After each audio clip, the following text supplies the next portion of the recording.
Hello નમસ્કાર વિદ્યાર્થી મિત્રો, આપની આ સહિયારી યુટ્યુબ ચેનલ પર આપ સર્વનું હાર્દિક સ્વાગત છે. મિત્રો, આજે આપણે વાત કરવાના છે ધોરણ 10 વિષય સામાજિક વિજ્ઞાનની અંદર સ્વ અધ્યયન પોથી આધારિત પાઠ 17 જેનું નામ છે આર્થિક સમસ્યાઓ અને પડકારો, જેની અંદર આપણે ગરીબી અને બેરોજગારીને લગતા દરેક પ્રશ્નોનું સોલ્યુશન આપણે જોવાનું છે.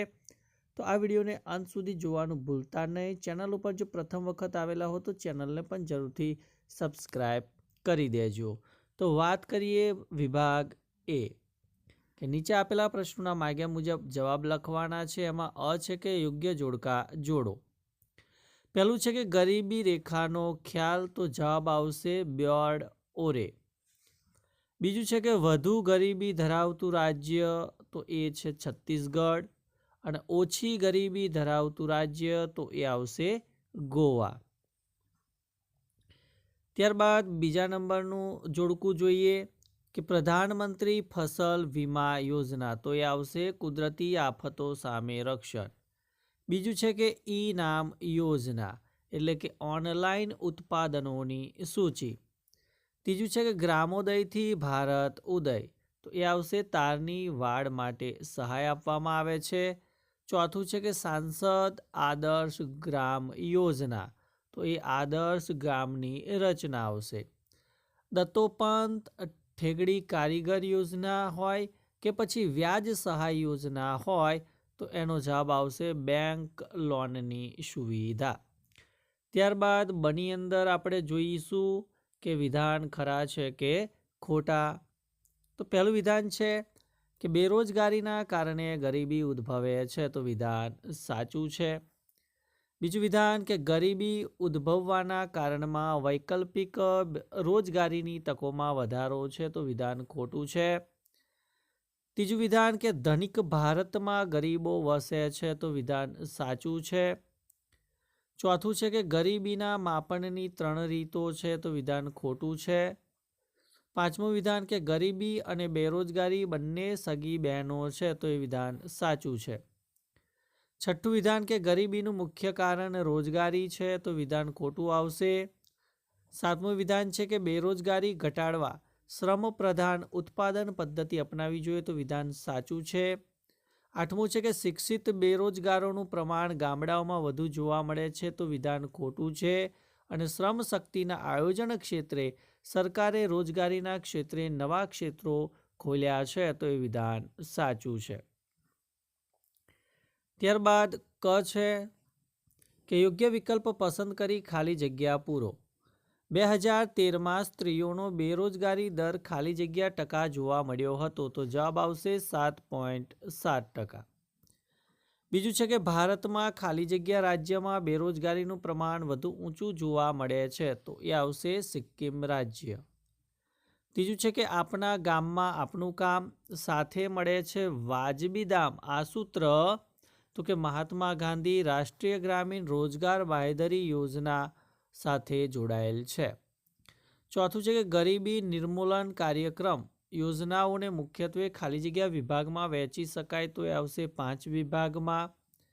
પાંચમું છે કે આયોજનમાં ખાલી જગ્યાના સૂત્ર સાથે જે તે સરકારે મોટા પાયાના અને ભારે અને ચાવીરૂપ ઉદ્યોગોના વિકાસ પર જોક આપ્યો છે, તો એ આવશે ગરીબી હટાવો. ત્યારબાદ પ્રશ્ન બીજો છે કે યોગ્ય વિકલ્પ પસંદ કરી જવાબ લખવાનો છે. પહેલું છે કે વિકસિત દેશોમાં ખાલી જગ્યાનો ખ્યાલ પ્રચલિત છે, તો જવાબ આવશે સાપેક્ષ ગરીબી. બીજો પ્રશ્ન કે ગામડાઓને મુખ્ય સડક માર્ગેથી હાઈવે સાથે કઈ યોજના અન્વયે જોડવામાં આવે છે, તો એ આવશે મુખ્યમંત્રી ગ્રામ સડક યોજના. ત્રીજું છે કે પુખ્ત વયના કુટુંબ દીઠ એક સભ્યને નાણાકીય વર્ષમાં 100 દિવસની વેતનયુક્ત રોજગારી આપવાનો ઉદ્દેશ્ય કઈ યોજનાનો છે, તો જવાબ આવશે મનરેગા યોજનાનો. ચોથો પ્રશ્ન કે ગરીબ અને મધ્યમ વર્ગના કુટુંબોને રાહત દરે અનાજ કઈ યોજના હેઠળ અપાય છે, તો એ આવશે મા અન્નપૂર્ણા યોજના. પાંચમું છે કે બેરોજગારીના સ્વરૂપમાં કયા સ્વરૂપનો સમાવેશ થતો નથી, તો એ આવશે જાતિગત બેરોજગારી. પ્રશ્ન 3 છે કે ભાઈ નીચેના પ્રશ્નોના 1-2 શબ્દોમાં અથવા તો વાક્યમાં જવાબ આપવાનો છે કે સાપેક્ષ ગરીબી કોને કહેવાય. તો સાપેક્ષ ગરીબી એટલે સમાજના બીજા વર્ગોની તુલનામાં અમુક એક વર્ગની ગરીબ હોવાની સ્થિતિ.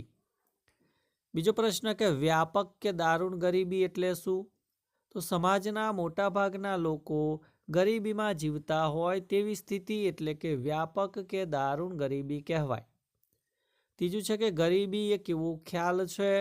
તો ગરીબી એ એવો ખ્યાલ છે જેમાં વ્યક્તિ પોતાની મૂળભૂત જરૂરિયાતો પૂરી કરી શકતો નથી. ચોથું છે કે મનરેગાનું પૂરું નામ જણાવો.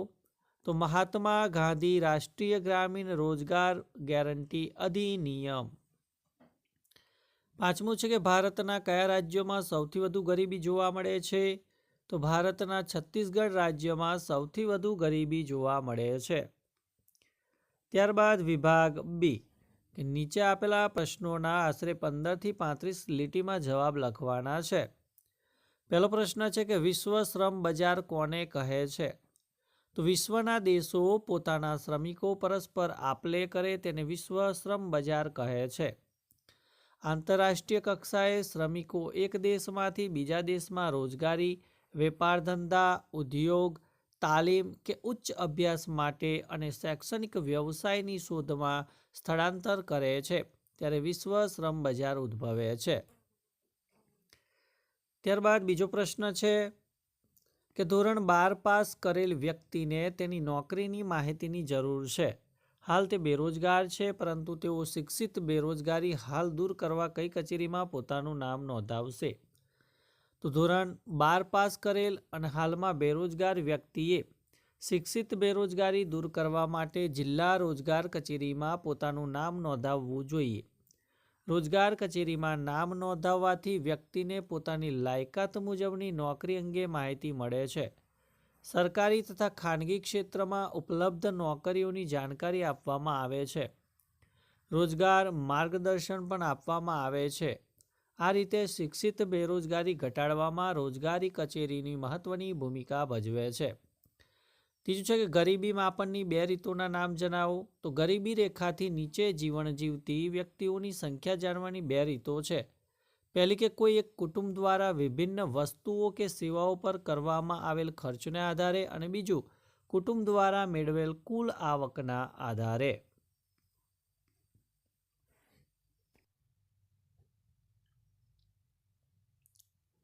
પ્રશ્ન 4 ગરીબ કોને કહેવાય છે? તો સમાજનો મોટો વર્ગ ખોરાક, કપડાં અને રહેઠાણ જેવી જીવનની મૂળભૂત પ્રાથમિક જરૂરિયાતો તેમજ શિક્ષણ અને આરોગ્ય જેવી સેવાઓ પણ પૂરતા પ્રમાણમાં ભોગવવાથી વંચિત રહીને જીવન ગુજારતો હોય ત્યારે સમાજની એવી સ્થિતિને ગરીબી કહેવાય છે અને આ સ્થિતિમાં રહેલી વ્યક્તિને ગરીબ ગણવામાં આવે છે. પાંચમો પ્રશ્ન કે નિરપેક્ષ ગરીબી એટલે શું? તો અનાજ, કઠોળ, દૂધ, શાકભાજી, કપડાં, રહેઠાણ જેવી તદ્દન પ્રાથમિક જીવન જરૂરિયાતો લઘુત્તમ બજાર ભાવે પણ પ્રાપ્ત કરી શકતો ન હોય અથવા તો શકવાની ન્યૂનતમ આવક ન ધરાવતો હોય તેમને એવી ગરીબીને નિરપેક્ષ ગરીબી તરીકે ઓળખવામાં આવે છે. વિભાગ સી મુદ્દાસર પ્રશ્નોના જવાબ આપવાના છે કે ગ્રામોદયથી ભારત ઉદય યોજના વિશે લખો. તો આ કાર્યક્રમમાં રાષ્ટ્રીય પેયજળ કાર્યક્રમ હેઠળ કરવામાં આવતા તમામ કામોનો સમાવેશ કરવામાં આવ્યો છે. આ કામોનો મુખ્ય હેતુ રોજગારીની તકોનું સર્જન કરી ગામડાઓને સમૃદ્ધ બનાવવાનો છે. આ યોજનાના કામોમાં ગરીબોને ન્યૂનતમ વેતન આપવાનો છે. આ કાર્યક્રમમાં વન્ય પ્રાણીઓથી પાકોનું રક્ષણ કરવા, તારની વાડ બાંધવા આર્થિક સહાય, અછત કે દુષ્કાળના સમયે પશુધનને બચાવવા માટે ઘાસ ઉત્પાદન તથા પશુ શિલ્ડર બાંધવા માટે સહાય, આધુનિક ટેકનોલોજીથી વરસાદની આગાહી, જમીનનો સર્વે કરી તેનો રેકોર્ડ રાખવાની જોગવાઈ, ખેતીના યાંત્રિક સાધનોની ખરીદીમાં સબસિડી આપવી, મસાલાની ગુણવત્તા માટે નવી ટેસ્ટિંગ લેબોરેટરી સ્થાપવી વગેરેનો સમાવેશ કરવામાં આવે છે. ત્યારબાદ બીજો પ્રશ્ન છે કે મા અન્નપૂર્ણા યોજના વિશે જણાવો. તો મા અન્નપૂર્ણા યોજના હેઠળ રાજ્યના અંત્યોદય કુટુંબોને તેમજ ગરીબી રેખા નીચે જીવન જીવતા તમામ કુટુંબોને પ્રતિમાસ 35 કિલો અનાજ મફતમાં આપવામાં આવે છે. આ યોજના મુજબ મધ્યમ વર્ગના ગરીબ કુટુંબોને વ્યાજબી ભાવની દુકાનો દ્વારા પ્રતિ મહિને વ્યક્તિ દીઠ 5 કિલોગ્રામ અનાજ, જેમાં ઘઉં ₹2 પ્રતિ કિલોગ્રામ, ચોખા ₹3 પ્રતિ કિલોગ્રામ અને જાડું અનાજ ₹1 પ્રતિ કિલોગ્રામના ભાવે આપવામાં આવે છે. પ્રશ્ન 3 છે કે ભાઈ બેરોજગારી એટલે શું? બેરોજગારમાં કોનો સમાવેશ થતો નથી? તો બેરોજગારી એટલે વેતનના પ્રવર્તમાન દરોએ કામ કરવાની તત્પરતા, યોગ્યતા, યોગ્ય લાયકાત અને શક્તિ ધરાવતા લોકોને કામ શોધવા છતાં કામ મળતું ન હોય એવી ફરજિયાત સ્થિતિ એટલે કે બેરોજગારી. જે વ્યક્તિઓ પ્રવર્તમાન વેતન દર કરતાં વધુ વેતન માગે, જેમનો 15 થી 60 વર્ષ વચ્ચેના વય જૂથમાં સમાવેશ થતો ન હોય, જેઓ અપંગ, અશક્ત, રોગિષ્ટ, વૃદ્ધ, આળસુ અને ગૃહિણી હોય, તેમજ જેઓ કામ કરવા અશક્તિમાન હોય અને શક્તિ હોવા છતાં કામ કરવાની વૃત્તિ ન ધરાવતા હોય, તેમનો બેરોજગારીની વ્યાખ્યામાં સમાવેશ થતો નથી. વિભાગ ડી છે કે નીચેના પ્રશ્નોના સવિસ્તર ઉત્તર લખવાના છે. એમાં પહેલો પ્રશ્ન કે બેરોજગારી ઘટાડવાના ઉપાયો જણાવો. તો દેશનો ઝડપી આર્થિક વિકાસ કરવો જોઈએ.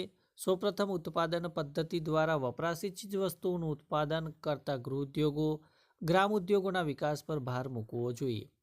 જમીન સુધારણાના કાર્યક્રમો અને જમીનની ટોચ મર્યાદાના કાર્યક્રમોનો ચુસ્ત તથા અસરકારક અમલ કરવો જોઈએ.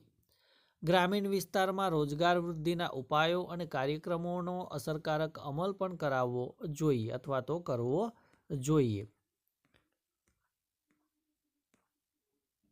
તો મિત્રો, આ હતું ધોરણ 10 વિષય સામાજિક વિજ્ઞાનની અંદર 17મો પાઠ આર્થિક સમસ્યાઓ અને પડકારો, ગરીબી અને બેરોજગારીનું સંપૂર્ણ સોલ્યુશન. તો વિડીયો ચોક્કસથી તમને ગમ્યો હશે.